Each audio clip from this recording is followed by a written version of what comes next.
lead us to safety. The elevator is ultimately sabotaged by either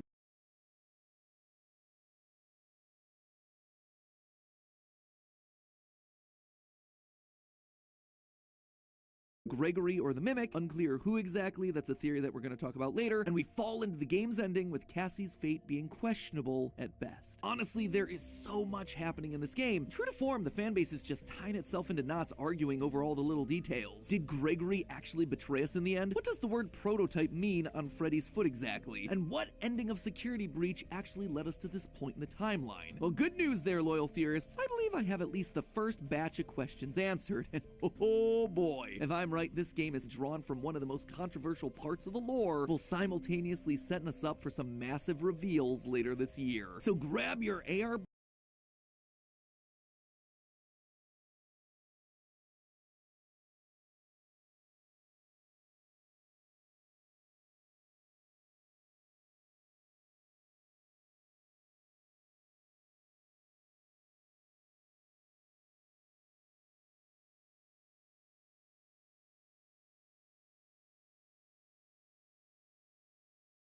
bunny masks, friends. We're about to see the hidden truth buried within the ruin. But before I do that, you know what complements a high-tech bunny mask? Our latest batch of theoryware. That's right, after almost a year's hiatus, we are back with a bunch of brand new designs in our biggest drop yet. Get jacked into the AI network with our short circuit collection. Important that detail.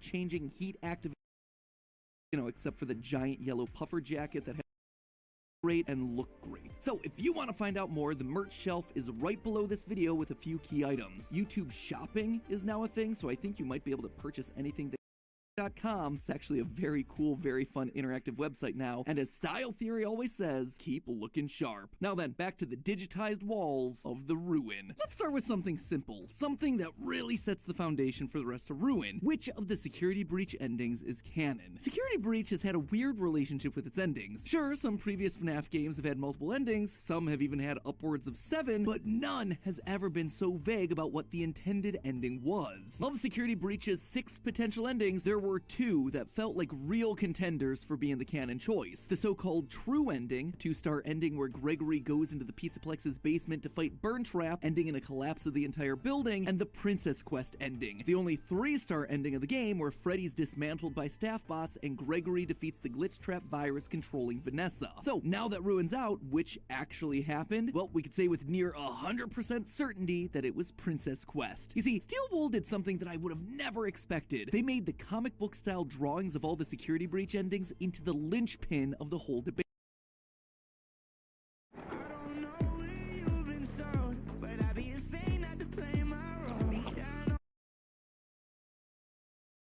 Are we collecting the endings from Security Breach as comics? Yep, throughout Ruin, one of our main collectibles are comic strips. Comic strips depicting images from the base game's various endings. Comics that were created by none other than... It's one of Gregory's comics. Each comic comes with a little descriptor like that. These look like Gregory drew them. Gregory should be an artist when he grows up. Gregory was always so creative. That last line about Gregory being creative, that tells me that these endings are all made up. They're just stories that Gregory imagined for his own little comic series, inspired by the scary true-to-life events of the franchise. But if they're made up, then how do we know that the Princess Quest ending is real? Well, once you collect all of Gregory's comics, the answer is pretty obvious. Take a look at this. These 2 are from the Gregory Escapes ending. These 2 are from the VIP ending. These are from the Loading Dock ending. This one is from the Disassemble Vanny ending. And then, last but not least, is the Burn Trap ending panel. Seems like a pretty extensive list, right? Except there's one ending that's noticeably absent here. Princess Quest. There isn't a single comic strip in all of Ruin depicting that ending, implying that that one, unlike all the others, was real. And if you look around at the rest of Ruin with this in mind, you start to realize why. In the Princess Quest ending, you have to beat the Princess Quest 3 arcade machine that's in Vanny's hideout. But when you visit that same hideout in Ruin, you find the machine on its side, with the princess's lantern sitting on top of it. She has conquered the virus, lighting the way to freedom. And if the lantern wasn't obvious enough symbolism for you, when you put on the Vanny mask and enter the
AR world, you'll see the sword from Princess Quest 2 and 3 plunged into the machine. The beast has been slain. Actually, the fact that Cassie's given the Vanny mask in the first place also lines up with this ending, because it's the only ending where we actively see the mask getting left behind. It's actually a big focus of this panel right here, showing us that the mask being left behind is significant. It's still waiting around for someone, in this case Cassie, to find it and become the new Vanny. And then, last but not least, there's the fact that in Ruin we come across Freddy, sitting in a pile of rubble missing his head, something that again only happens in the Princess Quest ending. So with our canonical ending established, let's just stop right there to talk a little bit more about Freddy, shall we? In Ruin we come across this headless Freddy, but it's unclear whether it's meant to be our Freddy from Security Breach or not. You see, this Freddy has the word prototype written across his foot, something that is definitely not present in the base game. He also has a green present hiding in his stomach, something that's awfully suspicious once you consider Security Breach started with Gregory taking an orange present out of Freddy's stomach. This can't possibly be the same robot then, right? This is one of the big debates that's captured the attention of the Faz base. If the Princess Quest ending is correct, then it kinda has to be the same Freddy. It would be very highly coincidental if not. So how then do you explain all these new features? Well, first, I think it's important to call out that design updates between games, it is nothing new for this franchise. Probably the best known example of this is the evolution of Springtrap in FNAF 3 to Scrap Trap in FNAF 6. William Afton's basic anatomy, it is nothing alike, despite it being the same dead body in the same rotten suit. Even in this game, Candy Cadet, complete overhaul between his first appearance and now. Or just take a look at any of the other animatronics. Their endos are real different to the ones at the end of Security Breach, and yet each and every one of them has suffered the exact same damage that they did in the previous game. But one detail that can't be replicated is something that I think a lot of the community has started to overlook, something that can't be denied, and it all relates back to the Vanny mask. We're told that this mask is known as the Virtual Augmented Neural Network Integration Unit, or VANI. As the name implies, it allows us to use augmented reality to physically see and access the neural network, that's just a fancy name for AI, controlling the Pizzaplex. Throughout the game, we use this ability to make fences disappear, access security nodes, and teleport from location to location. That much is obvious. What's less obvious, though, are how the various endoskeletons behave while we're wearing the mask. As we pass most normal endoskeletons in the game, we see them wrapped in swirling pink code. This shows that they're connected to the network. They're being powered by the AI system in charge of the Pizzaplex. Now, when Cassie has the Vanny mask off, they'll start chasing us. That's because we're suddenly visible to them. We're just a kid. We're a target. But notice what happens as soon as we put the mask on. They stop chasing us. Instead, they go back to what they were doing before. We've disappeared from them because we're integrated into the AI system. We're no longer a kid. We've become one with the code. It's actually pretty brilliant, subtle storytelling. But now let's get back to the topic at hand, our headless Freddy in Ruin. Unlike every other animatronic, when we put on the mask around Freddy, not only does he stop chasing us, he outright disappears. We can't see him anymore. And likewise, he can no longer see us. Why? What makes him so different? What is this trying to tell us? Well, if the Vanny mask jacks us into the Pizzaplex's AI system, his disappearance tells us that he's not a part of that system. He is not swirling in pink code because he's removed from the Pizzaplex's network. How'd that happen? Well, we saw it at the top of Security Breach. Freddy glitches out and has to be rebooted in safe mode. That's why he's friendly to Gregory in a way that none of the other animatronics are. He's no longer under the control of the AI network controlling the Pizzaplex. In a sense, you could say he's thinking for himself. And we see this continue throughout the entirety of Security Breach. Whenever Gregory sees Vanny running around, Freddy states that he didn't see anything. You didn't see the dancing rabbit lady right in front of us?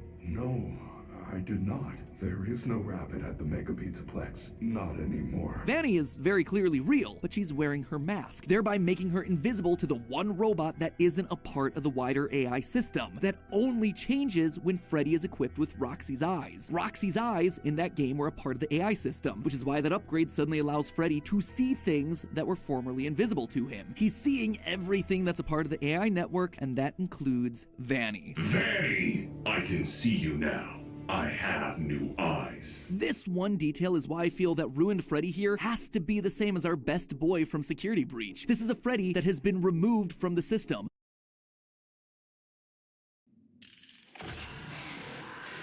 I'm trapped. Ladies and gentlemen, thank you for visiting, and we hope you enjoyed the show. Freddy and the gang are pretty tired, but they'll be back again next week after a few days of scheduled maintenance.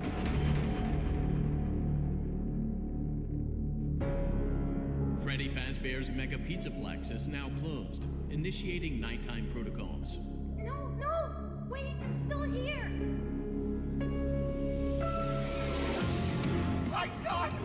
I warned you! I warned you!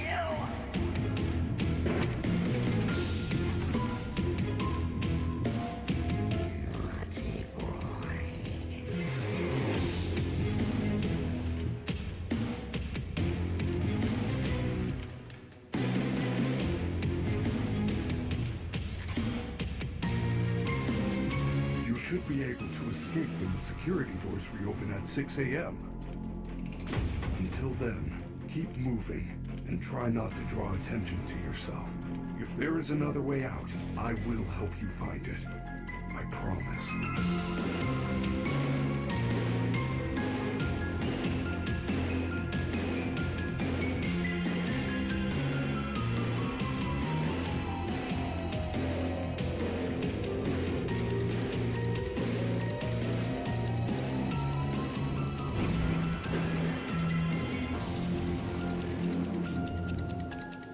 Please make your way to the front of the building, where you will be given novelty glasses, a voucher for one free soda refill, and where you will sign a legal disclaimer releasing us of all liability for anything that might have happened during your visit.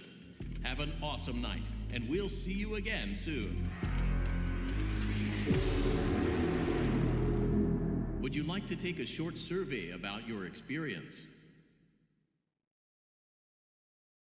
One that was rebooted in safe mode, taking him offline, something that almost guarantees that he has to be connected to the Freddy from the original game. Weird Freddy curveballs aside though, this game makes it abundantly clear that I was right on the money with my last few theories about how AI is now the major focus of the series, and specifically AI programs that have been corrupted by Glitch Trap, Afton's old evil data, hence why everything is wrapped in this purple or pink code. Well, everything except for Roxy. Instead of being made out of purple code like the rest of the animatronics, she instead has sections of her body made up of green code, specifically around her face, her arm, and her foot, making her look a lot like she did at the beginning of Security Breach. It's strange, right? But it actually ties into our previous theories. This neural network controlling the Pizzaplex isn't just influenced by Afton. According to the books, the AI program was originally built to play with Charlie, a girl that wore a green wristband in order for the security puppet to protect her. That's why we see Tiger Rock, the book's manifestation of this same AI, with two colored eyes. It has evil and good data inside of it, and different animatronics are tapped into different amounts of that same code. That's why Roxy is surrounded by green code that makes her look like she was originally supposed to. Green is the color of protection, of safety. Her influence is now putting green markers over the parts of the system that are good. This duality is actually best exemplified by, believe it or not, the daycare attendant, Sun and Moon, or Eclipse as they're known when fused together. Since the beginning of Security Breach, this thing's presence in the game has always felt very random. Like, why is he here? Just to be another scary thing to chase us around? Maybe, but that doesn't tend to be how these games work. And why would they choose such a random design of being both light and darkness, sun and moon? Well, now we know. In one of Ruin's many lore-heavy Easter eggs, if you go up to him with the mask on while there's only one generator left to activate, you'll hear a new line that states, No!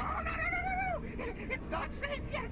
Turn on the other generator! Clearly, Eclipse is conflicted. One half wants to protect you, but it's getting shut away by the darker, more sinister half. He is good and evil combined. He represents both codes competing within the same body. Other animatronics are more of a sliding spectrum. Some are more corrupt than others, but Eclipse represents the balance that naturally exists within this neural network system. Which leads us then to the ending of the game. Whether Gregory is actually the one trying to kill Cassie in the final moments is a theory for another day. Instead, I'd rather focus on this, the Mimic Tunnels. At the end of the game, we're chased by an endoskeleton known as the Mimic, a robot that's able to learn from and copy other creatures. But even before we get to the elevator, Gregory tells us his friend, presumably Vanessa, has these plans for the underground tunnels. My friend has access to the building map. Just follow instructions. But what are the tunnels? Why are they here? Who put them here? These tunnels aren't just random. Someone has been down here before. They've installed lighting and an elevator and everything. We also know it wasn't Gregory and Vanessa because they're on the opposite side of the room that the Mimic was locked in, the Pizzaplex side, complete with the mixes system. We also know that these tunnels weren't just part of the FNAF 6 location because the game makes it a point to show that we're a number of floors far below that building. It tells us that this location has to be older than the FNAF 6 pizzeria. So again I ask, what are these tunnels for and why are they here? here? Well, the clues to finding that answer are hidden in the Mimic's room. Normally, you wouldn't be able to see any of this stuff. You break down the wall, you enter a cutscene, and the Mimic starts to chase you. However, at this point, Steel Wool understands that the internet gonna do what the internet gonna do. We're gonna rip into the files, we're gonna free cam our way all across these maps, and we're gonna crank up the brightness hunting for clues. And sure enough, there is a lot that's hidden just out of sight. Inside the Mimic's room are two costumes, a grandma bird and an elephant clown. There also seems like there's supposed to be a third costume, a lion wearing a varsity jacket, but that one I was only able to find in the game files. That said, in one of the game's secret endings, the Mimic wears a costume that's kind of a mix of all three of these things, so that's the evidence that we need there. And overall, it's a pretty interesting find. We know from the books that the Mimic is a fan of wearing costumes. In the Mimic story, as well as the Pizzaplex epilogues, we know that the Mimic mainly cycles between two costumes, a mushroom and a jester. In the story,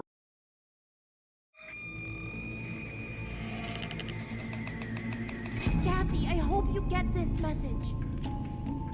I'm trapped here at the Pizzaplex, or what's left of it. I don't have time to go into how I got here, but you've got to help me out. Save me, Cassie, please. It's so dark down here.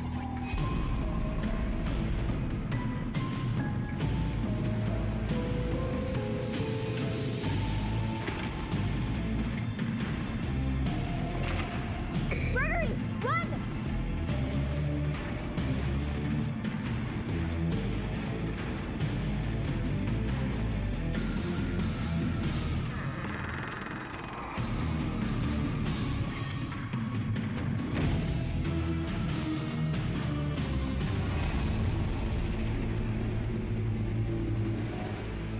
Don't give up on me yet.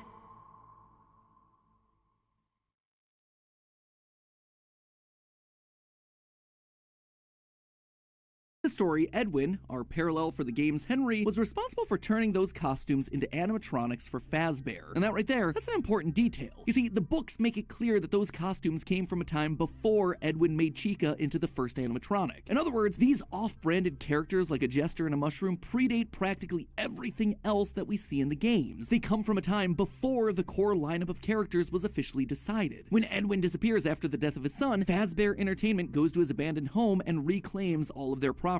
The mimic, the costumes, everything. Think this is only specific to the books? It's not. I suspect that we've been hearing about these costumes ever since Night 4 of FNAF 3. Until replacements arrive, you will be expected to wear the temporary costumes provided to you. Keep in mind that they were found on very short notice, so questions about appropriateness/relevance should be deflected. But that's not all. On your way down to the FNAF 6 location, we find ourselves in a massive cave system full of bioluminescent mushrooms and waterfalls. This immediately felt weird to me. I mean, it is the first time that we've ever been in a place like this, a place that is outside of a building location in this franchise. So why now? Why this particular setting? Why such a beautiful cave with such specific details? It's odd because we've never seen anything like this in the entire series. Well, almost never. In the second novel, The Twisted Ones, as a friendly reminder, that's the one where the main character gets vored by an animatronic in the end. Good memories had by all. When Charlie awakens from being trapped inside one of the twisted animatronics, she finds herself inside of an old Freddy Fazbear pizzeria. As she explores, she too discovers a cave system with, wait for it, glowing mushrooms and a waterfall. What does it mean? Well, the more I looked into it, the more I realized the strong parallels between Ruin and the original novel trilogy. In both cases, we follow a young girl who's looking for a boy the same age as her that goes missing. She finds an old pizzeria buried below a mall, and when she goes down there to where she believes the boy's calling from, it's revealed to be a trap. Am I saying Cassie is Charlie? No. I might one day, but for now I'm still mulling that one over. But I do think that there are clear connections between this game and those books that are directly being called to our attention. And what's the primary location for the final book in the series? The location where this story finally comes to its ultimate conclusion? Circus, babies, pizza world. Look again at the costumes that we see in the Mimic's room. An elephant, clown, and a lion. Both animals that are commonly associated with circuses.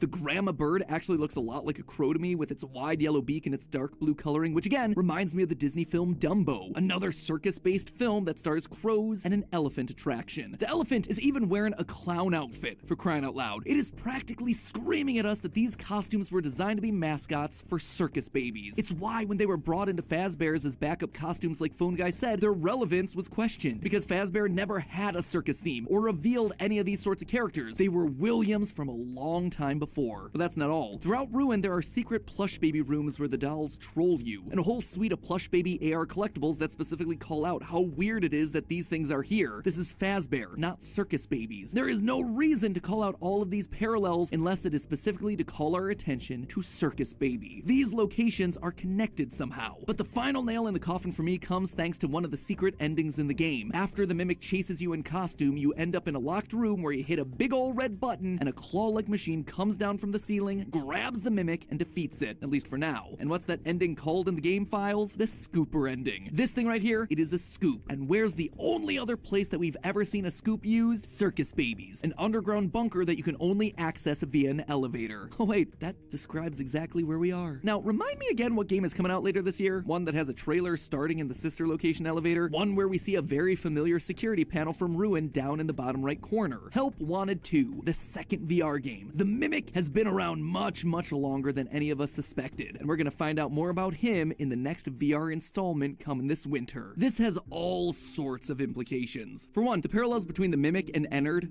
are undeniable. An animatronic that's an amalgamation of a bunch of other animatronics. What makes this one even more interesting is that the books just confirmed all games up through FNAF 6 as being games in-universe of the Pizzaplex. So was Ennard just a fictional version of the Mimic the whole time? Again, that's a theory for another day. But more importantly, this actually has some massive timeline implications as well. Part of the reason it always felt tough for me to place Circus Babies into a timeline is because it closes after the death of Elizabeth. That always felt like a good starting point for Afton to then begin seeking eternal life and to put people back together. But what didn't make sense is why Baby would have a claw mechanism in her chest to capture kids. Afton wouldn't need to capture kids until after he had lost his child. But if Circus Babies was actually much earlier in the timeline, like these old costumes seem to suggest, things start to fall into place. Henry was the initial robotics genius. Afton just had the ideas and then gave them to Henry to turn into animatronics, like what we see with Edwin in the Mimic stories. I always brush this little detail off as confusing, but before the release of Sister Location, we got this ending from FNAF World, where Henry sits at a desk talking about the evil that he created before he unalives himself, just like what we see him do in the novel trilogy. At that point, we see a pair of glowing eyes and Baby's voice calls out, "Everyone, please stay in your seats." This all implied that Henry was the creator of Baby, not William, despite Afton's name being the one on the copyright. But now I think we have an answer that solves all of this. William went back to collect his costumes after Henry's disappearance, just like what we see happen in the books. When he does this, he also finds the Mimic program, deciding to use its programming and technology for his own creations. The Funtime animatronics, who can do what? They have the ability to mimic voices. We see Baby doing the exact same thing in Sister Location when she mimics the voice of Elizabeth to try and lure Michael to his death. I suspected in my last theory that Baby was still at play here. That's why Tiger Rock's eyes are blue and green, Elizabeth and Charlie. And given everything that we just talked about today, I have no doubt that this is still very much the case. How it's gonna play out though, we'll have to see in FNAF VR 2 later this year. Obviously, there's gonna be more to cover here in the coming weeks, specifically about Gregory, Cassie, and Cassie's dad, but more on that one next time, because in the meantime, remember that our brand new line of merch just dropped today. Need to carry your books or laptop to school? Well, the messenger bag just might be right for you. It's slim, it's durable, and it's sporting all those classic game features are available right now at theoryware.com, or you can just click the link down in the description below. And where